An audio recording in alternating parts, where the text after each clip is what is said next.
It's that wonderful time of the year. No, I'm not talking about the holidays. I'm talking about that period of time right before you set your goals for the new year, evaluating what's happened, where you've gone, and did you achieve all the things. Let's talk today. I may have a solution for you.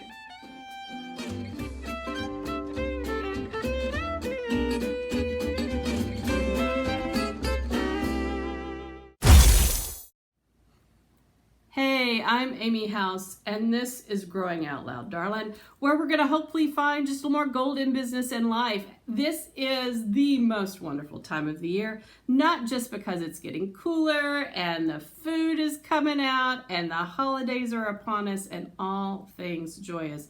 But this is also that time of year that if you are a business owner or entrepreneur, you are evaluating things, right? You're looking back at this year and thinking, did I get the momentum, the movement that I wanted to achieve? Am I where I wanted to be? Am I set up for success in the new year? And I'm getting ready to set those strategies, those strategic goals that I want to make sure that I'm intentional and focused in going forward. And for some of you, you're going, yes, it was great. This was a phenomenal year. Woo, woo, woo. Here we go. And for others of you, you're like going, yeah, not quite where I want to be. No, didn't quite achieve what I wanted to achieve. I'm not really sure where to go from here. So here's the thing that I want to make sure, whichever camp you fall into, is that you're doing a critical piece for yourself. See, accountability is hard, right? It's like needing the guardrails on the highway or the little ridges on the side of the road to remind us that we've kind of gotten off track. But for some of us, we get off track for a while before we really realize, hey, I'm off track and I need some help getting back on. If you set up the guardrails now to make sure that where you're going in the next month or so as we finish this year and moving into the next, that you will have some systems in place. Now, for some of you, you're new in business and you're thinking, I don't have the financial resources to hire a coach or do all the things, and what do I do now? So at the beginning of your business, one of the things that I would suggest is that you make sure on a monthly, did you hear that? Every month, that you have a plan to recharge your accountability batteries. There are a variety of ways to do that. Very economical. You can read books. If you are a reader, fan-freaking-tastic. The library is a fantastic place to get those books. Now, just make a list of all the books that you want to make sure that you read and keep filling your tank. You're probably going to have to write it on your calendar that I've got to do this. Make sure that it's happening. Podcasts are a wonderful way to keep your fueling tank going. And if you really need that people-to-people interaction, make sure that you're finding workshops and seminars to attend on a monthly basis. Usually they're free. Sometimes you can find some inexpensive ones, but make sure that you're putting that investment on your calendar. Here's why.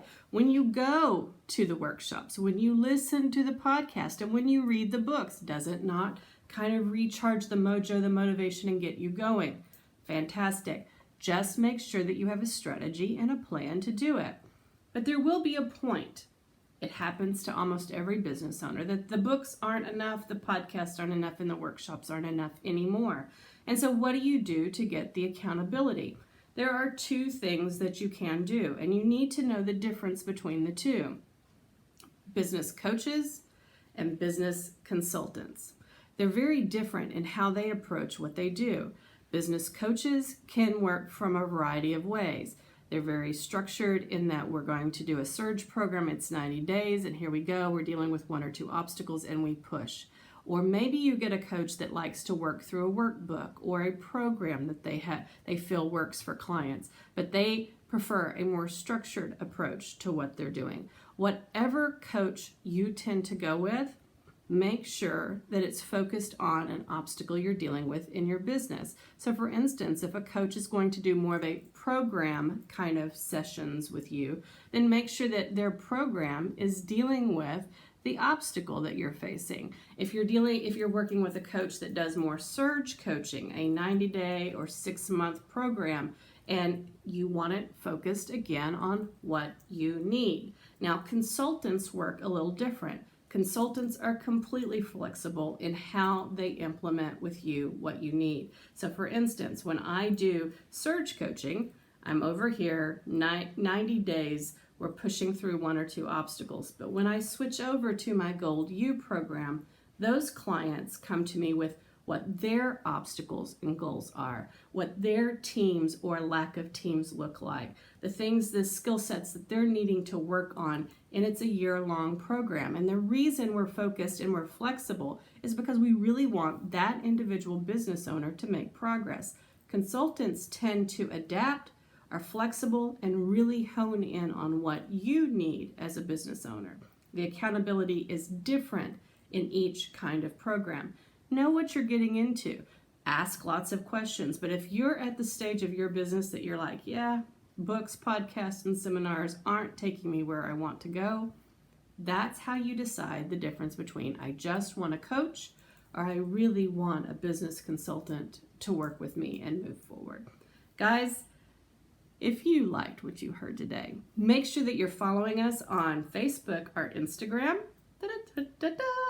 Or you can check us out on our website, growinoutlouddarlin.com, and you can always reach out to me. Make sure you're subscribing to our channel so that you know when new videos are coming up. And 'tis a holly jolly season. Talk to you soon.